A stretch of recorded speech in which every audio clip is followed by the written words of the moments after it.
Not the electricity market.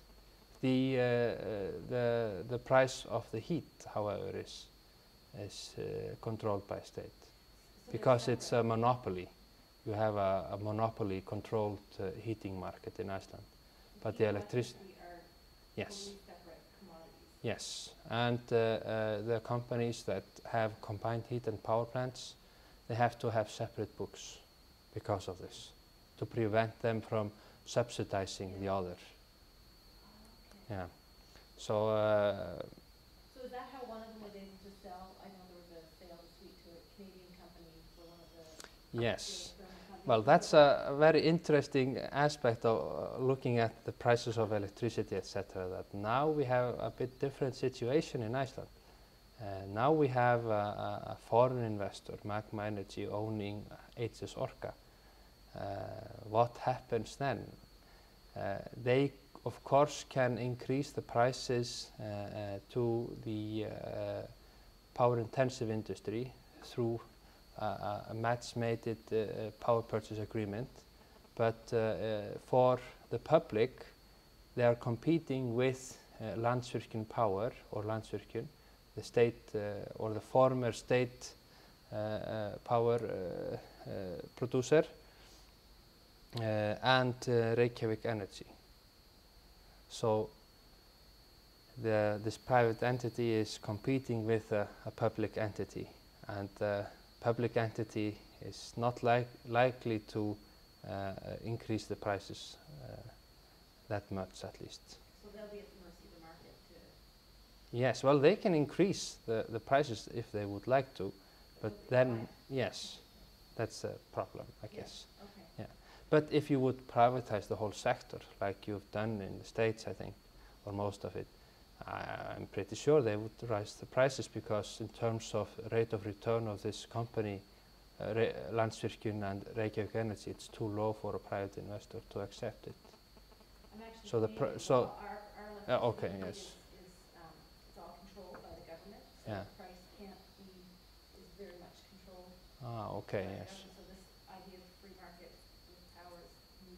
Yeah, we have to do it because of the EU. It's a directive. Yes, it's a directive. Only following. Yes. That says that you have to distribute the generation, and you're not allowed to have a monopoly on the energy selling anymore. It was to dismantle this centralized governing of the power production in Europe. So yeah, it's a the new Electricity Act that was passed in 2006, I think, was taking this EU regulation in. Yeah. So, can every citizen in Iceland buy power, electric, from a government-run utility if they choose to? They wouldn't be buying it from the. They're not buying it from the producer. They buy it from a distributor. The distributors are all private? No. They're all public. Yes. They're At the moment, they are all public. I'm not a lawyer. I'm not sure if they have to be public or not, but at least at the moment. Publicly held companies. Yeah. By stock, and I mean publicly owned companies. Publicly owned. Yeah. But you can choose from which you buy. Yes. So you have. We are trying to create a competing market for electricity. It's not very competing. No, the thing is that you have communities also that own partially parts of the grid or additions to the grid, and because the grid itself, it creates a natural monopoly. We don't want to have several grids. There's one grid, and the distribution and the operation of the grid, that is in community services, but these are companies and they have to be independent or sort of self-sufficient in a way. But the power generation, that has been made private. Are they for profit, the local sellers, whether it's owned by a township? They have to be sustainable, meaning that no, but they have to have. A private investor wouldn't accept the revenues. They're too low. They will generate a little for the communities, but they shouldn't be sort of full. Yeah. Okay. So in terms of energy challenges that we face, the only challenge that we are looking at is how to transport the fishing fleet and motor vehicles to a clean energy source, or a domestic energy source, you could say. I just estimated this myself, actually,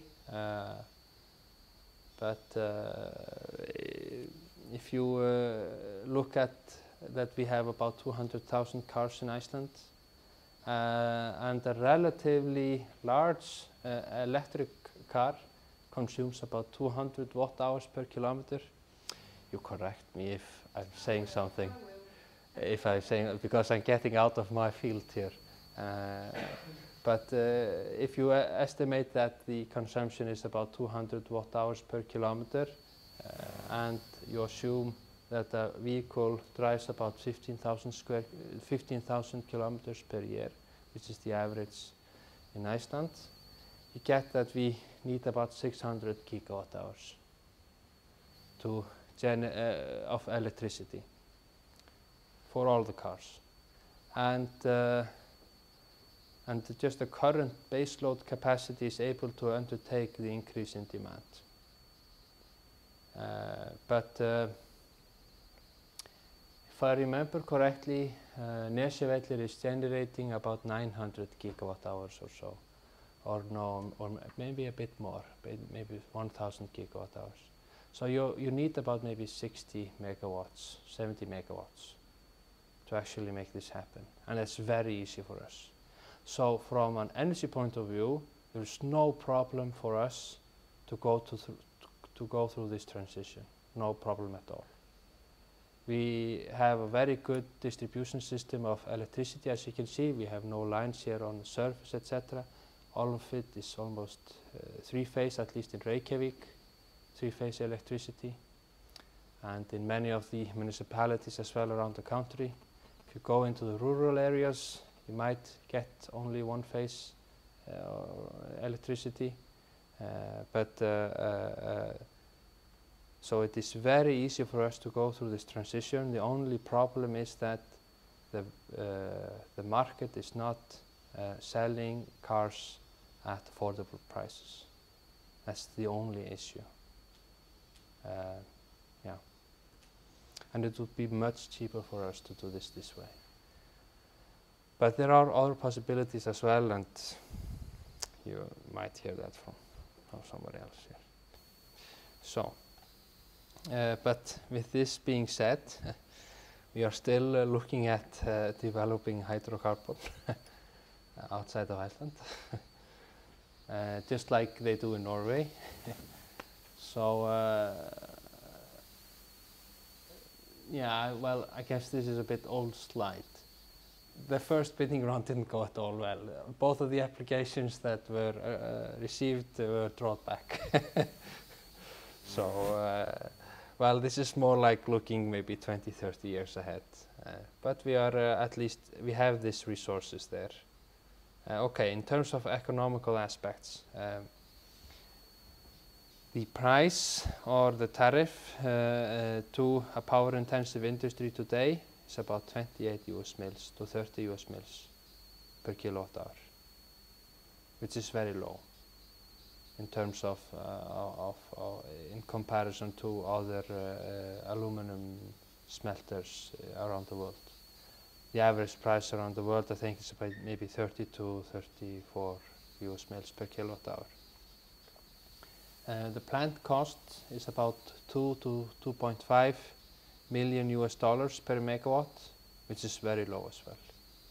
It's very low. If you compare the numbers to the plant cost in the States, they claim that it costs 4.5 million US dollars per megawatt. So you see there's a big difference here between us and the power plants in the States. These are relatively similar prices as the power plants in New Zealand. In terms of annual operational and maintenance cost, we estimate that to be about 2% of the plant cost. So that is about 4 to 5 US mils per kilowatt hour.